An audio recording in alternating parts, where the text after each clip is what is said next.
Well, all right. Welcome back to the Survival and Basic Badass Podcast, Kevin and Chuck. Today, we're going to talk logistics. Um, Networking, community, having resources of people rather than just stuff can be a huge game changer with survival and basically getting through hard times. Uh, a lot of the prepper survivalist kind of world, isolation is a kind of accepted norm. I think people tend to isolate themselves because one, it's impossible to take care of everybody, and two, people are worried about keeping their stuff safe and out of the prying eyes of people who have ill intent, I guess. But another thing, um, you know, a lot of times the people who become preppers or whatever are people who don't trust their government. That's not always the case. I mean, if you just watch the world and how things play out, you understand that things, constantly are changing and people end up in different situations and with different stuff, and people, you know, end up there are a lot of things to prepare for. Even environmental issues, earthquakes, hurricanes, whatever. But sometimes there's been major catastrophes, like what happened in Puerto Rico.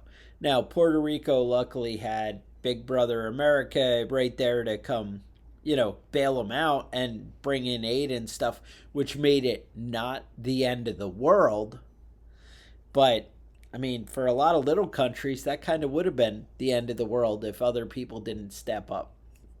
And it's just that, we tend to think that there's, different things that, can affect us. So either way, a lot of people kind of get into that. Well, I don't trust my government. And I'm kind of one of those people who doesn't really trust my government to always make the best choices in my interest. I also see countries like Iran and Right. China wanting to you know wanting to destroy America, when they run around with their death to America chants kind of thing. I tend to, believe that they actually hate us. When I go to Middle hmm Eastern countries and they just spit on you as the American soldier, you're like, "Oh, they might not like us here." You think that. They might not care for you. So anyway, I think people have ill intent out there. So anyway, what happens is people tend to keep their stuff, their cards close to the chest, and they don't want to, tell anybody, what they have, and so they end up kind of being closed off. And the more I go out and hang out in my community, I realize there's a lot of great people out there and a lot of people who would be kind of valuable assets and good people to know, good people to have. And I guess the way it started, that got me thinking about this lately is, my wife's been doing a lot of like farmers market type stuff, and I go into town, and I'm in a tiny town. I actually been talking to the mayor when I go to this farmers market, and I'm kind of seeing how he operates, and it is such a tiny town. The town that I live outside of is 223 people. It's zero point 0.7 square miles, and I think it's 60% in poverty. It's pretty rough. But anyway, but what it ends up being is it's super close knit and people kind of all know each other, and it's kind of cool like that. So talking to the mayor, this guy kind of knows everybody in the town, and he knows what kind of resources they are. So when the farmers market happened, he wanted to, oh, I want one of the local pastors. Now, mind you, I say pastors because there's about 8 churches in that tiny town. I haven't figured out how that happened. But Right. anyway, oh, I want a pastor to come and do like an opening prayer and come check it out. I want somebody to come out and help and set up some stuff, and can we bring in a food cart, or we got the hot dog cart came over for breakfast time farmers market, because that seems like a good idea, whatever. But he knew kind of everybody. And the thing is, because he's kind and because he gets involved and he looks out for people and he talks to people, everybody's happy to return the favor and kind of, hey, you need me, I'm here for you because you've been here for me and you've helped out. And he was talking about how he kind of gets to know people. He's like, yeah, I like to get up an hour early before the farmers market so I can come out and help people set up the tent and get ready to go. And that way, when I'm helping them, I can get to know them and have a chance to talk to them. And by making a little effort on your part, kind of opens that door and sets the stage of kind of network and building a community. Now, the reason I say all that and the reason it's kind of important to get to know each other is, it's so much better to have allies than enemies in a time that's, bad. I'm not saying tell people, oh, hey, I'm the crazy prepper guy up the road and I have, all this stuff and, I can help out and whatever. Whoa, you don't want to be goodwill to whatever, but you want to get involved and know people. Hmm. One, you kind of know what's going on and understand your community a little better. But two, you can start to work into the conversations of kind of getting other people prepared and kind of nudging them in the right direction of what they could do to make their situation better. Because the more prepared people are around you, the less they're going to want to come and take your stuff, is the bottom line. And the more, the less will be required of you to help out, and the more you can kind of work together. Yeah, I think a lot of us kind of view prepping and view our preps as like, the lone wolf type of you know, man standing up for his family, out there alone. But the truth of the matter is, we all live in communities um, that that have a lot to offer. You know what I mean? The people around you have a lot to offer, and just being involved with your local community can make a big difference in your preps and your survival if Right. if it really comes down to it. I know hundreds of years ago they would say you know if you committed a heinous crime they would banish you or exile Right. you, and that was really it. You were fucked if that happened. You're out there and you're alone and there's no way you're going to make it. Nowadays we don't really think of that as being Right. Because something I'm still going to terrible, have but the my truth is you Starlink probably would internet and starve to my. death. Right. Exactly. Exactly. And I think you know when you're looking for people in your community that share your same views and beliefs, or at least similar ideas and beliefs, you want to find the natural habitat, right? If you're hunting for deer, you don't go to downtown, in the firehouse parking lot looking for deer. You want to be in the woods in their natural habitat where they're naturally hanging out. So I mean, if you know if you just wanted to cruise through your gun stores, your gun shows, agricultural expos, that sort of stuff, you might start to running into people that have the same Right. kind of views. One of the great places I find people that have similar interests are when I take Yes. classes. I remember you talking about taking a trapping class a couple of years Right. back, and I know you were talking about running into a lot of people. Hunting classes, shooting classes, first aid classes. Um, One of my favorite things is the one of the places I run into the most people that I enjoy talking to are different clubs and organizations like the American Legion, um, the VFW, that sort of group, and I feel like a lot of us look at people and think, all right, I need somebody that's good at nursing in my community. I need, or, Right. in my prepper organization here. I need somebody that's really good at firearms. But the truth is, almost every profession anybody that's got almost any job is going to fit into, your group if you make a space for it. Well, also, if you get to know people, and that's the thing. I mean, people might not even know what the asset they bring to the table is.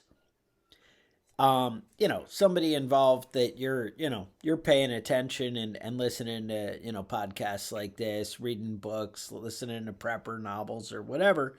Yeah, you can go in and go, yo, these are the skills that, could be a great asset to a prepper community.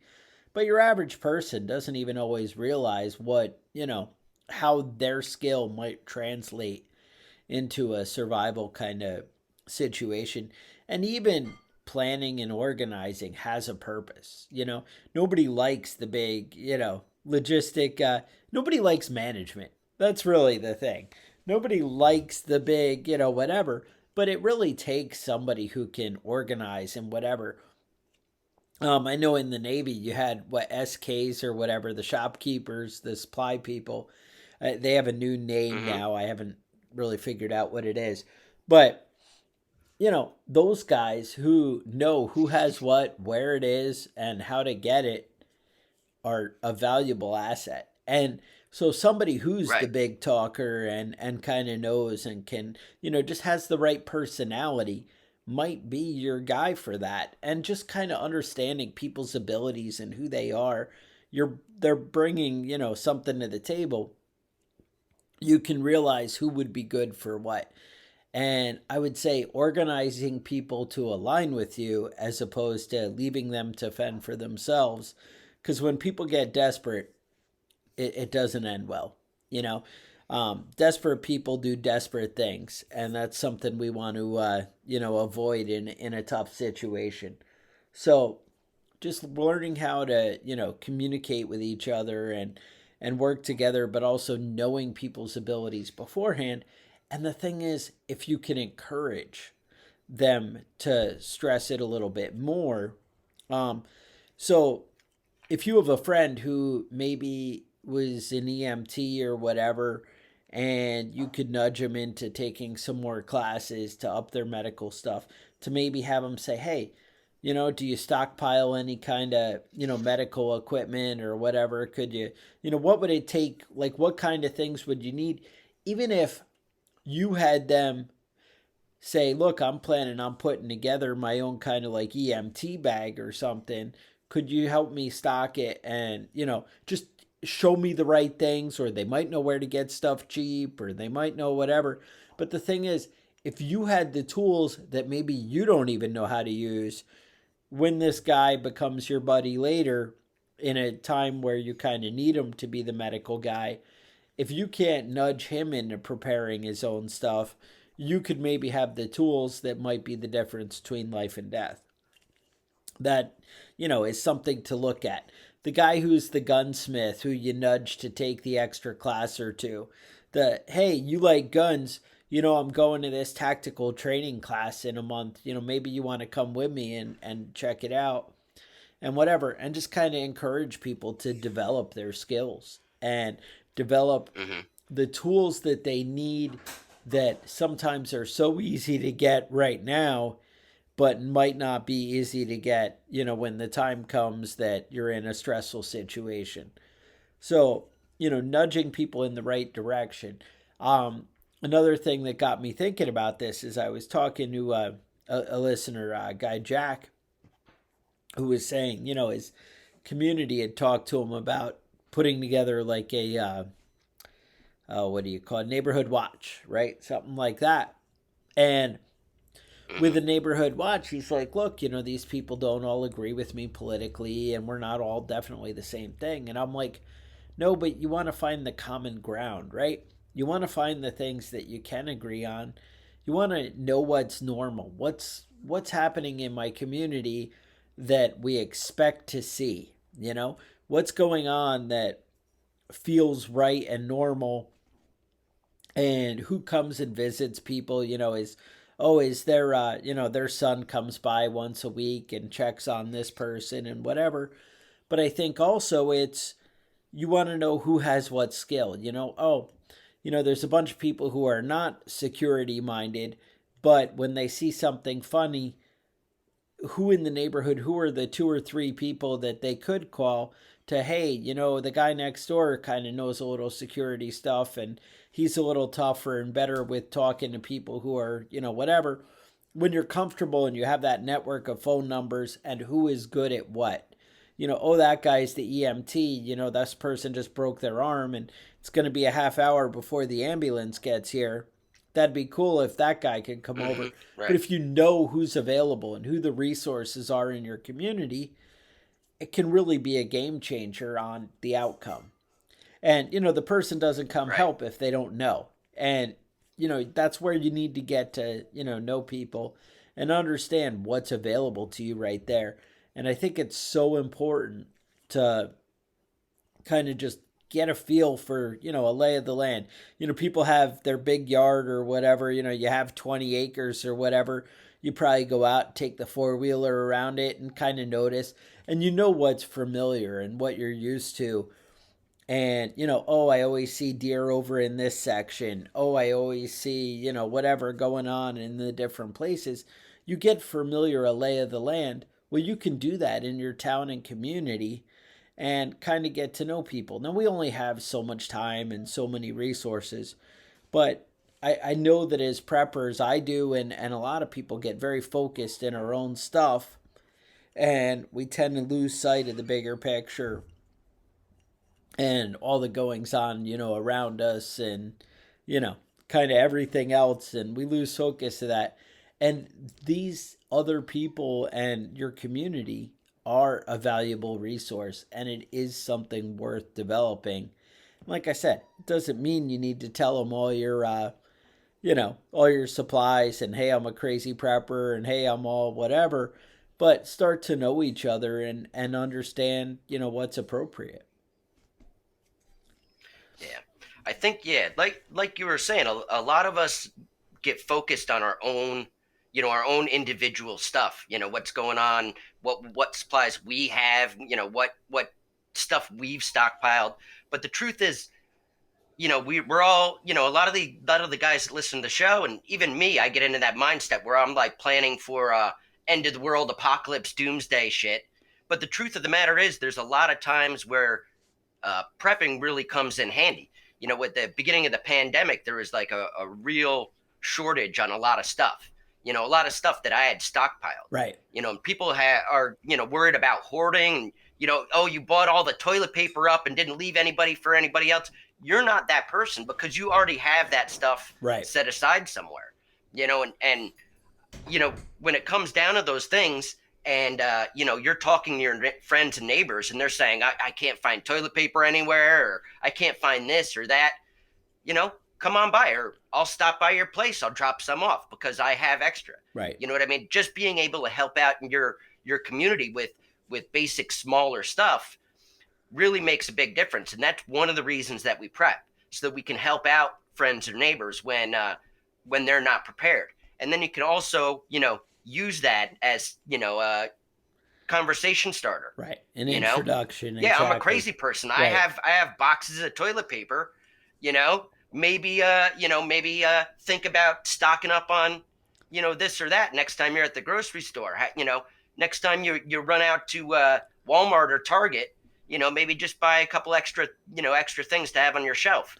That's what I've been doing, and if I can help out you, then I'm happy about that. Right. I don't need like a return in investment, but if I can use that as a way to encourage my friends and neighbors to kind of prepare themselves a little bit better, plan ahead a little bit more, then that's a win.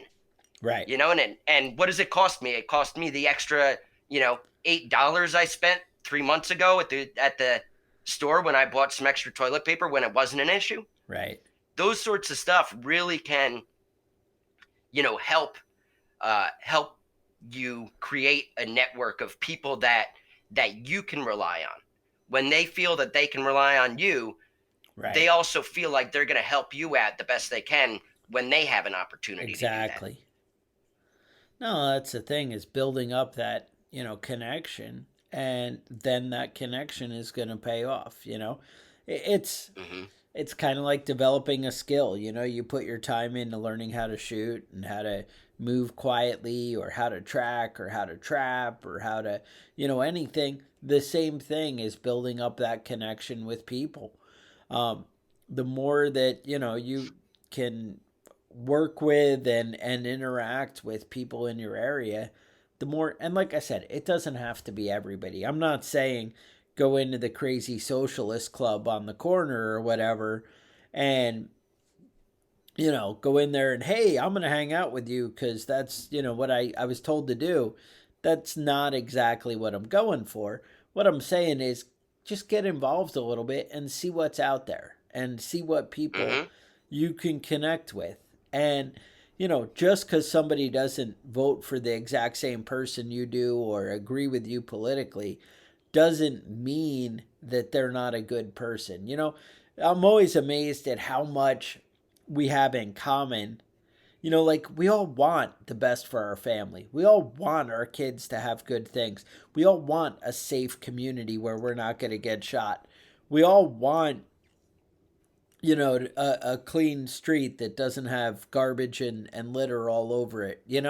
I mean, these are normal Hmm. things that people can agree on. And, that it ends up, we can, come together on so many things, but people get so caught up in the things that are different and the things that we can Right. hate about each other.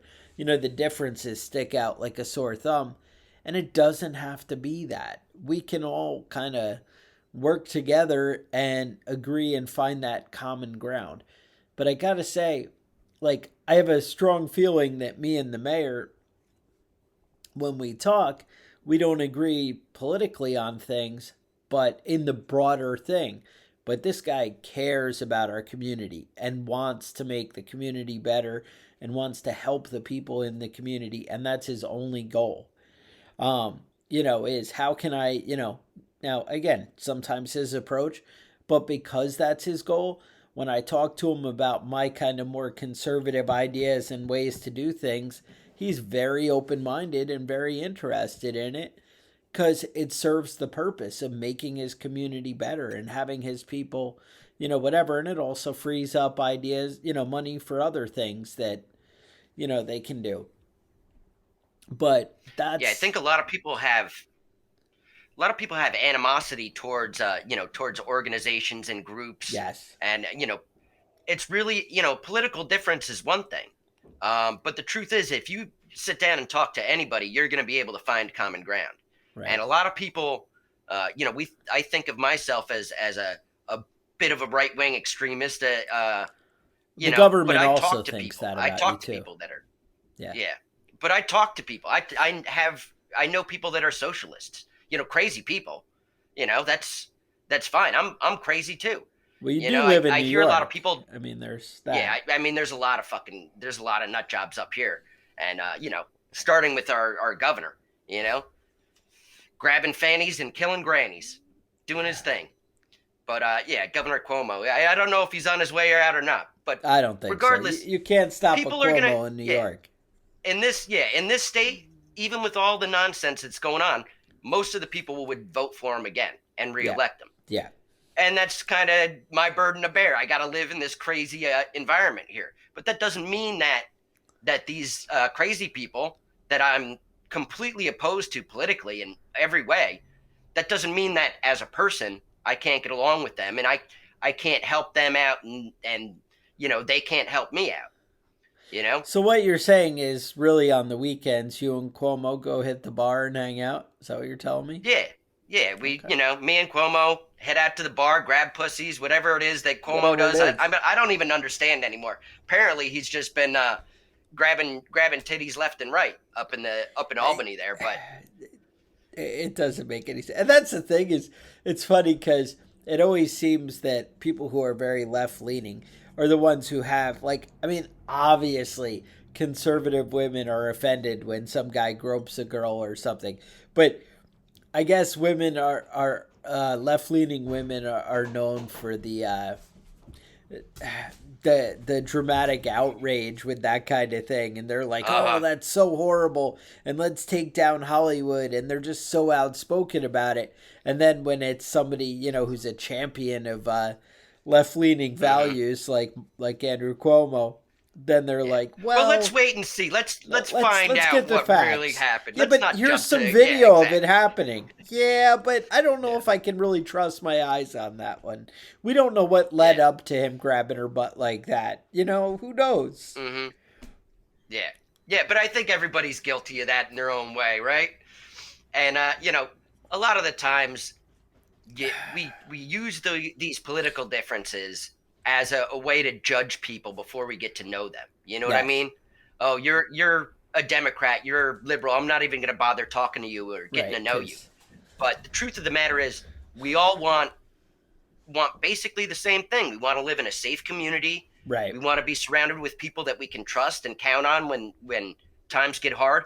And as a prepper, that's kind of our job, to be somebody that you can count on, to be somebody Right. that our neighbors can count on when things go bad, you know? Um, and I think that's important. Getting to know your community and getting to know the people that are around you every day in, day out, Right. that's really important, and it's really important to build kind of a bond with these types of people. And when you do that, you'll realize that a lot of these people have a lot to bring to the table when it comes down to emergency situations. Exactly. No, and that's the thing. I mean, working together, knowing each other's abilities and resources, one, you can be a big help to your community. You can be a help to others. And I got to say, that's a big part of living. I mean, that's what makes life enjoyable and good is, interacting, that human connection, and, working together and helping people. I mean, that makes you feel good. It's nice to do nice things for people, and you want to take care of people. I'm good with that. I just don't want to take other people's stuff and then use it for whatever I want, or, whatever. That's where find the problems. At heart, the socialism idea kind of sounds nice because you're like, oh, we could all work together Hmm. and, use people's, everybody works like they should, and we'll all kind of just share the profits, and it'll be great. The Hmm. problem is Yeah. the there is no the word community or like that. That's not like a person. Like, the community isn't really a thing, it's a bunch of individuals. And the problem is when the government is not like a big group, it's individuals who make decisions and decide what's best. And somehow the government people making decisions is not necessarily deciding what is best for the mass of people.